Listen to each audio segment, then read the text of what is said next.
तमिलनाडु वाला जो केस है वो इससे भी ज्यादा खतरनाक है ना। अब देखिए कि वाई आप मतलब जो लोगों ने जिसे पसंद किया आप उसे क्यों नहीं चुनना चाह रहे, क्यों सीएम अपॉइंट नहीं करना चाह रहे हो, है ना। एक्चुअली में देखिए यहां पर गवर्नर को क्या कहा जा रहा है कि आप अभी किसी को बुलाइए मत, किसी को मतलब आप सरकार बनाने का न्योता मत दीजिए, क्योंकि गवर्नर के पास ये पावर होता है। गवर्नर के पास देखिए क्या है, डिस्क्रिशनरी पावर है। आर्टिकल 163 हमारे संविधान का 163 ये कहता है कि there shall be state council of minister headed by chief minister. There shall be a state council of minister headed by chief minister to aid and advise governor, and governor should act on advice of state council of minister। ये कहता है कि article 163 कहता है कि राज्य में एक राज्य मंत्री परिषद होगा जिसके हेड चीफ मिनिस्टर होंगे, जिनका काम है राज्यपाल को सलाह एवं सहायता प्रदान करना। और राज्यपाल जो है स्टेट काउंसिल ऑफ मिनिस्टर के सलाह के अकॉर्डिंग क्या करेंगे, काम करेंगे, एक्सेप्ट जब उनको लगे कि हमें अपनी इच्छा से क्या करना है, काम करना है। जब राज्यपाल को लगेगा कि हमें अपनी इच्छा से काम करना है तो उस समय छोड़ के बाकी में वो क्या करेंगे, स्टेट काउंसिल ऑफ मिनिस्टर का सलाह लेंगे। और यही सबसे विवादास्पद प्रावधान है, यही सबसे जो मतलब कहता है ना कि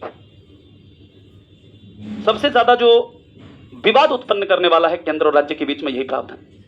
क्योंकि हमारे संविधान में ये क्लैरिटी है ही नहीं, हमारे संविधान में ये पूरा क्लियर है ही नहीं कि राज्यपाल को किन मामलों में स्टेट काउंसिल ऑफ मिनिस्टर का सलाह मानना है और किन मामलों में स्टेट काउंसिल ऑफ मिनिस्टर का सलाह नहीं मानना है ना। ध्यान से चीजों को समझिए।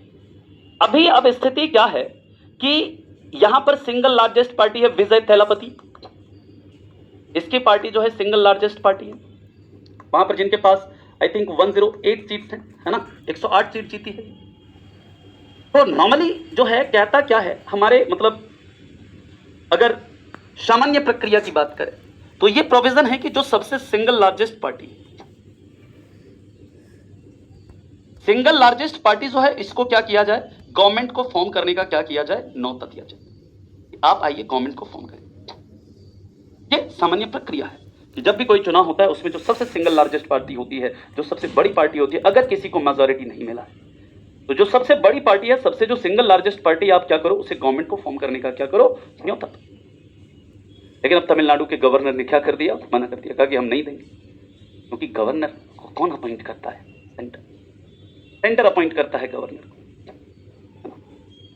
अब सेंटर ने डायरेक्शन दिया होगा गवर्नर को, भाई साहब अभी डिले करिए, थोड़ा देखिए, हमको मौका दीजिए, है ना, हम कुछ ट्रेडिंग कर सकें, कुछ एमएलए को इधर उधर कर सकें, 10-15 दिन को डिले करिए आप इसको, तब तक देखते हैं कुछ मामला अगर बन जाता है तो। नहीं होगा तो फिर क्या करेंगे, यहां पर आपके पास विकल्प, किसी भी पार्टी को मेजॉरिटी नहीं मिली है तो आपके पास विकल्प है कि जब किसी पार्टी को मेजॉरिटी नहीं मिले तो क्या कर सकते हैं, हम वहां पर राष्ट्रपति शासन लगा देंगे, वहां पर हम मिड इलेक्शन करा देंगे। लेकिन अगर ऐसा होता है, this is killing of democracy in India. अगर यहां पर विजय थलापति की पार्टी को, अगर विजय थलापति को सीएम अपॉइंट नहीं किया जाता है, यह मतलब है कि जो तमिलनाडु की जनता का जो जनादेश मिला है इस विजय थलापति को, उसकी साफ साफ हत्या होगी। मतलब डेमोक्रेसी चीख चीख कर वहां पर तमिलनाडु में क्या होगा, मर जाएगा वहां पर। बात समझ में आ रही है? लेकिन देखते हैं, ये देखने वाली बात होगी फाइनली। लेकिन लास्ट में कोई ऑप्शन बचेगा नहीं सेंटर के पास। सेंटर के पास ऑप्शन एक ही है ना, कि आपको विजय थलापति को क्या करना होगा, सीएम अपॉइंट करना होगा। क्योंकि सुप्रीम कोर्ट ने एक इंपॉर्टेंट जजमेंट में, इंपॉर्टेंट केस में, that is S R Bommai case, S R Bommai case में सुप्रीम कोर्ट ने साफ साफ कहा था कि federalism is part of basic structure of our constitution, है ना। और सुप्रीम कोर्ट ने यह भी कहा था कि मेजॉरिटी प्रूफ करना है, किसी भी पार्टी को मेजॉरिटी प्रूफ या राजभवन में नहीं करना। Raj Bhavan is not a place to proof majority. किसी भी पार्टी को राजभवन में जाकर के नहीं प्रूफ करना है एमएलए को लेकर के, देखिए हमारे पास इतना एमएलए है, हमारे पास क्या है, मेजॉरिटी है। नो, सुप्रीम कोर्ट ने कहा the place where political party और CM have to proof majority is legislative assembly, is Vidhan Sabha. यानी किसी भी पार्टी या किसी भी अलायंस को या किसी भी चीफ मिनिस्टर को राजभवन में जाकर के पूरा एमएलए ले जाकर के नहीं गिनाना है, हमारे पास एमएलए इतना है, हमारे पास मेजोरिटी है, देख लीजिए। नो, है ना। वो प्लेस कौन सा है? वो प्लेस है लेजिस्लेटिव असेंबली, विधानसभा का फ्लोर है, जहां पर किसी सीएम या किसी लीडर को अपना मेजोरिटी क्या करना होता है? प्रूफ करना होता है। बात समझ में आ रही? Clear point. अब